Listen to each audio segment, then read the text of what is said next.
Along with The Saint of the Impossible, Arnold Grunberg simultaneously published an essay called The Comfort of Slapstick. The book itself, you might say, is exemplar of the proper way a book should be written to bring across a message, as according to the essay. Thus, refraining from pretentiousness, fake deepness, or turning reality into some sort of problem, The Saint of the Impossible was written as a slapstick, despite containing a hint of moralism. The fact is achieved through the provocative nature of absurd reality, made tolerable by humour. This absurd reality is that of Tito and Paul Andino, two illegal Mexican immigrants living in New York City with their mother. The boys work as food delivery men, whilst their mother is a waitress in a cafe where she's fancied by many men, whom she takes home at times to make some extra money. As a rule of thumb, she tells the boys it's an art to keep the men at a distance, though not too far, as so they shall come back wanting more. However, in a particular instance, she fails to do so, mutually falling in love with Ewald Stanislas Krieg. Naturally, like many illegal immigrants, the family is perpetually confronted with the possibility of deportation, all the while being haunted by poverty before the two brothers come up with a solution, namely that of losing their virginity, hoping it shall solve all their problems. They both fall in love with the Croatian Kristin Andrea and are filled with passion. We are experts when it comes to passion. At first, we didn't know what it was called. But one evening, Rafaela said, yes, that's what they call passion. Passion, she said, is when you manage to keep them very hungry. So hungry that they almost go mad. How much hunger goes into a human being, Tito wanted to know. Rafaela had to think for a moment, but then she said, at least 500 litres. So much hunger goes into a human being that you would almost believe that a human being is a bottomless vessel. I give them to drink. I'm the source, but I do not quench thirst. I only make things worse.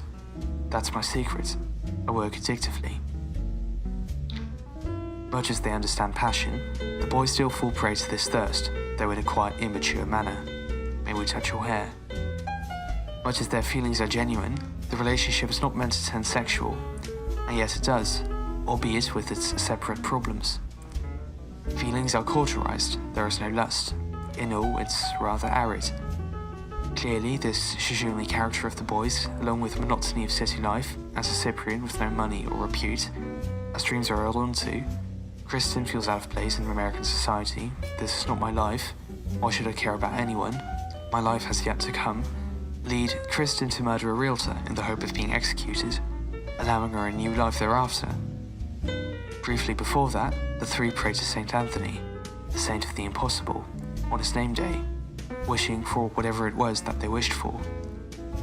Perhaps it is these wishes that come true when Kristin, anxious for a new life, requests the death penalty, while the two brothers anticipate the execution by lovingly resurrecting her, like a male counterpart at Easter, in their thoughts, in their memories, and indeed in their entire lives.